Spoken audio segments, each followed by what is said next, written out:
Hello, everybody. It is the Doctor, and I've got another news update in the big Taldewa Patrol slash Nerfing extravaganza. This has been one big thing on the forums for sure, but there has been an official update. It is now October 22nd at night, and the patch notes have just been put up for October 23rd, Thursday morning.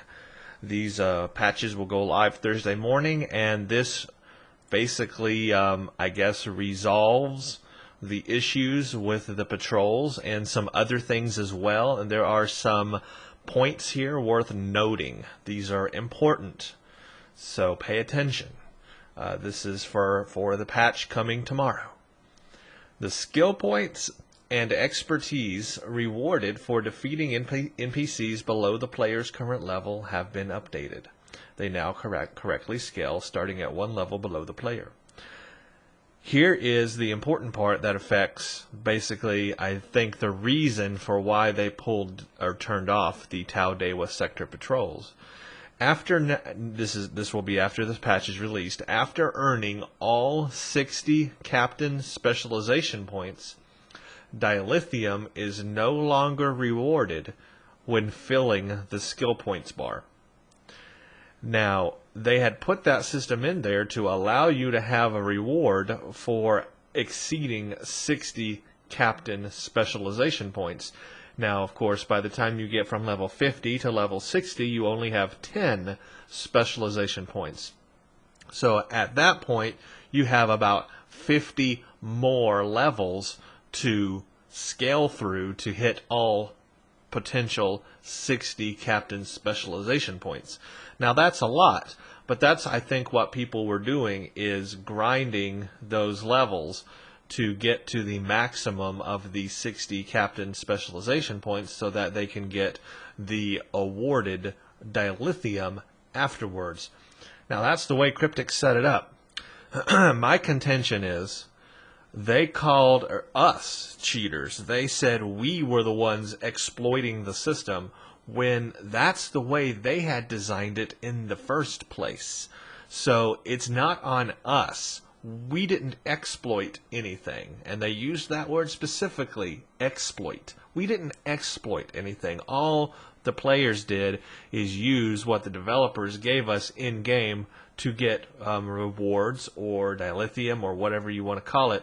We used the system, we used the game the way that they had intended. So the fault is not on us, the player.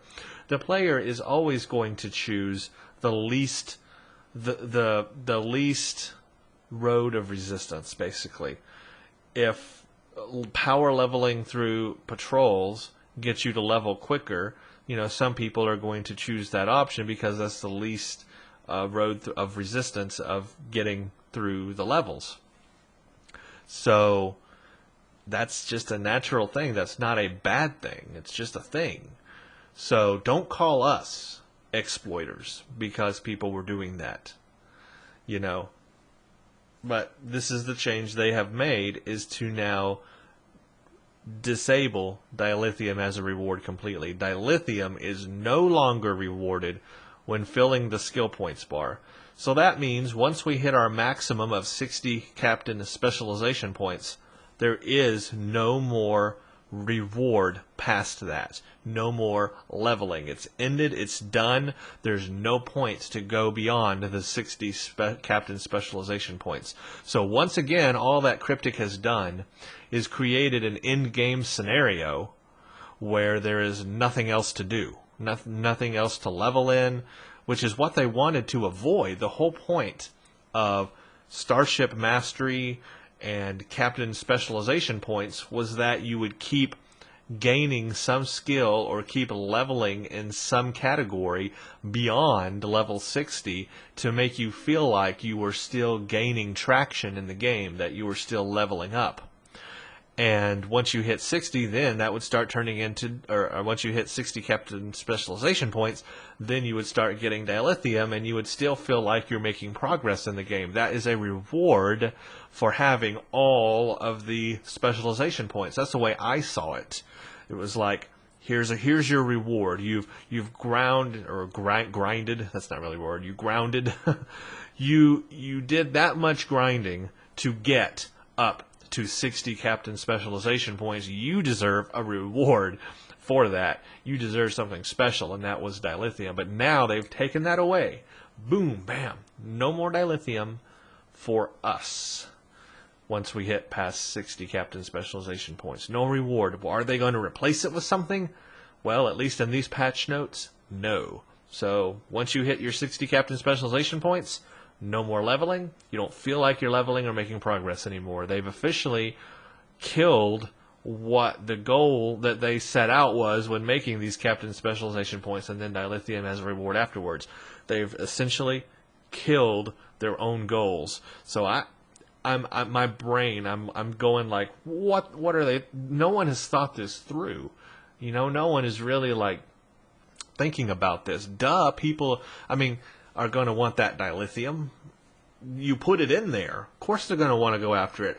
Did Cryptic not expect that people would want to grind for that dilithium once it's available in the game? Are they that inept that they didn't think that people would do that? Because there are people that do that, and that's not a abnormal thing in an MMO to farm or grind for things. Farming is the term used for that. Farming, anything. So I don't know what they're thinking there. I'm just lost. I don't know where to go with this. But that's what's happening. That's the big change that they're going to make. There's no more dilithium for the captain specialization points. There are some other things here in these patch notes as well that I think will benefit us. Well, let's go through. Let me read this. It's actually down here that I was reading this.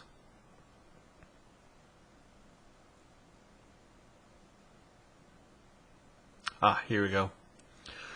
This right here. Resolved an issue that resulted in the XP earn rate for skill points to be incorrect. This update will set the skill point earn rate to 2 times normal. Prior Delta Rising earn rate was 1.75 times normal. Now what that is talking about, I believe, is the XP that you gain from finishing a mission in Delta Rising, like Mindscape or Reunion or even the patrol missions. When you finish a mission, you get a set amount of XP, right? And that's what levels you up in the level bar at the top. Well, one of the complaints is that, people, it's a lot slower for people, and so you have to grind patrols, you have to do all these other things. They're saying here that was a bug, that it should not have been that slow. It was at 1.75 times the normal, and it should be 2 times the normal. So they were saying, or at least they're saying according to these patch notes, that the skill points we were receiving for the Delta Rising missions were not where they were supposed to be. They should be a little bit higher, giving us more skill points, meaning we'll level a little bit faster and maybe not have to do as many patrols. Now, whether that's true or not, I can only go by the patch notes. They say it was a bug, or it was incorrect. Maybe it was, maybe it wasn't. But certainly by increasing the XP points that we get for each mission, now we have a lesser need to grind patrols like Japori and Argala and all that. We have a lesser need because we're going to get a little more skill point for each mission, which will make us go a little higher in the leveling. And that will kind of ease that burden of having to grind so much. We will see if that's only, that's not a huge difference there, but we'll see if that does make a difference. And what it doesn't say here, though, is if we're going to get those skill points added to what we already have. Because people that have already finished Delta Rising new content, all the new missions, like I have on my main character, who is now level 60, am I going to automatically get a boost of skill points when I log in tomorrow morning? Am I going to get that difference in skill points back added to my skill points, which would help me with my captain specializations, help me to the next level on captain specializations? Will that do that. It doesn't say that it will here. That's what I'm curious about, so I don't know. But those are the two things that they've done to, I guess, alleviate this issue with the, and they claim it's an issue or an exploit of grinding patrols, and that is giving us a little more skill point in each mission, and then taking away from the players the dilithium ward that they promised us in the first place. So they're taking that away. Those two things are how they are addressing everybody grinding Japori and all that stuff. That's how they're doing it. Good or bad, it is what it is, and I guess we just don't have the power to change it. So now you know what to expect. But there are some other good things, at least. They are finally bringing back Kittimer Vortex, the space one. Will be back. No Win scenario is back. Spire Assault is back. The Vault Shuttle event is back. And they are increasing rewards for the STFs. This was an issue as well. People were complaining that it wasn't worth it even to do the advanced STFs because the work per reward ratio was very bad. You had to do a whole lot of work and the reward wasn't worth it. That's been a problem for a lot of missions actually, or a lot of the STFs in the game. But they have increased the rewards for these STFs in this patch. Normal mode is going to get 35 marks for completion and then 10 marks for completing the optional. Advanced is now going to get 50 marks for completion and 25 marks for completing the optional. And then Elite mode is going to get 80 marks for completion and 20 marks for completing the optional. So that's 100 marks on the Elite if you can completely do it with all the optionals and everything, which is really tough. It's probably near impossible right now, but you could get 100 marks potentially for each run. But most people are going to do advanced mode, so there's 50, that's 75 marks basically if you can do everything plus the optionals for each run. That's not bad. So I'm glad they brought that back, or I'm glad they upped the rewards on that. That is definitely was needed, and that will make people a little happier, and maybe we'll see more people playing the STFs now, especially the advanced mode, and learning it and everything. And that affects Atmosphere Assault, Borg Disconnected, Infected, Kittimer, Storming the Spire, the Breach, the Cure, the Vault, Undine Assault, and Vicious Cycle. So very good. And it also says the rewards for many of the PvE ground queues have been updated. So ground is different than space. You actually get more marks for ground than you get for space. I don't know if people ever knew this. This has been a fact of the game for a very long time, but ground has always rewarded more points or more marks than space. That's why I prefer playing ground a lot, because you get more marks for it. It's just worth it. So normal mode, you're going to get now 45 marks for completion and 10 for optional. Advanced, you're going to get 65 for completion, 25 for optional. Elite, you get 95 for completion and 20 for optional. That is a lot. So I'll probably be doing mostly advanced for right now. So that'll be 85, 90. That's going to be 90 marks for each run. That's a lot. That's good. And Elite mode, look at the potential there for Elite mode. That's pretty good right there. And of course, that's Infected Manus, Into the Hive, Kittimer Stasis, Secure Applied, and Undine Infiltration. And a lot of people play Undine Infiltration. That's a pretty easy one to play as well. Imagine playing that on Elite. It's probably very doable. And that will give you a lot of marks, or at least Undine marks. But very good that they've increased the reward. Now STFs are going to be more useful. And there are other things you can read here as well. I did read all of this stuff.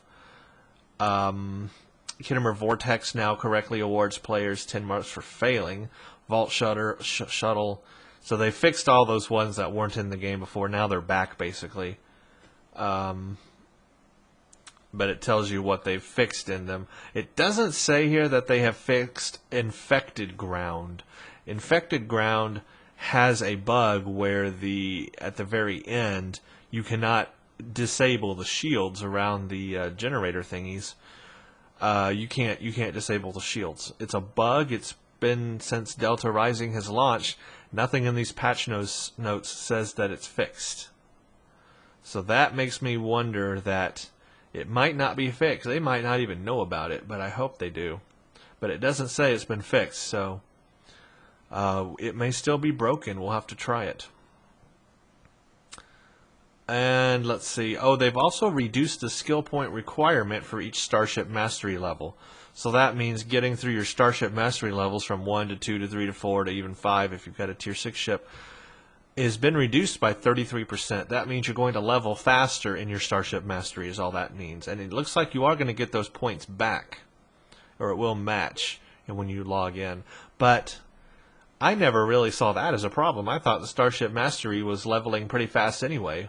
I mean, I hit level 4 Starship Mastery on my Wells class ship, like really early on, like at level 55 or level 56 or something. So, and I was already, maxed out on the Mastery. So I thought the Mastery was already moving pretty fast. They didn't need to make it move faster. I think that just decreases the value of it by making it move faster. I think that was the wrong decision to make because it was already moving fast enough. It was good enough. But anyway, it's going to move faster. And just some other fixes for things here. And let's see, the difficulty of space NPCs has been updated for the 50 to 60 level range. In normal mode, all space NPCs have their hull and shield slightly reduced. In advanced mode, all space NPCs have their hull and shield slightly reduced. Shields are reduced more than hull. In elite mode, all space NPCs have had their hull increased and shields reduced. So in elite mode, they're actually getting a hull buff, but a shield reduce. These changes apply to all space NPCs in all level 50 to 60 content patrols and PvE queues. So normal and advanced is getting a bit of a nerf there on the NPCs. Well, that'll help us. That'll help you blow through them a little better. The elite modes are getting a little bit of a buff, except for the shields being reduced, which is, I don't understand, but okay. Resolved an issue, which caused, okay, everything else is just fixes and stuff. So those are the big things, those are the big changes in this patch, and I just thought that was worthy of a video since all of this has come to light about nerfing Taldewa and the patrols and all that. What they've done is just to remove the dilithium reward, so there's no incentive now to grind past 60 captain specialization points. They just cut that, they just nipped that in the bud, cut that off, and then they upped the XP rewards on the missions a little bit, which means we'll move through the ranks a little bit faster now. So what I'm going to do is I'm going to pause recordings for Ensign Ricky. I was going to do some recordings tonight, but I'm going to wait until this patch is released to continue leveling Ensign Ricky so that we are under the new XP point rewards and all that stuff, and we'll see how that goes. But I will say to the players who have played this last week with Delta Rising at its current level, you have my sympathies. I was right there with you. I leveled a character to 60, so I am aware of the time and grinding involved that it needed to have to get to 60. I appreciate all the work that had to go into getting to 60. Actually, I didn't think it was so bad. I think they should have, not removed the patrols or nerfed the dilithium or any of that stuff. I think that should be a reward. I believe that players should be allowed to, grind those skill points as they want to, however they want to. That's my opinion. Well, there's the update. That's the official word. That's where I'm going to end it. Enjoy playing Star Trek Online. Have fun, everybody.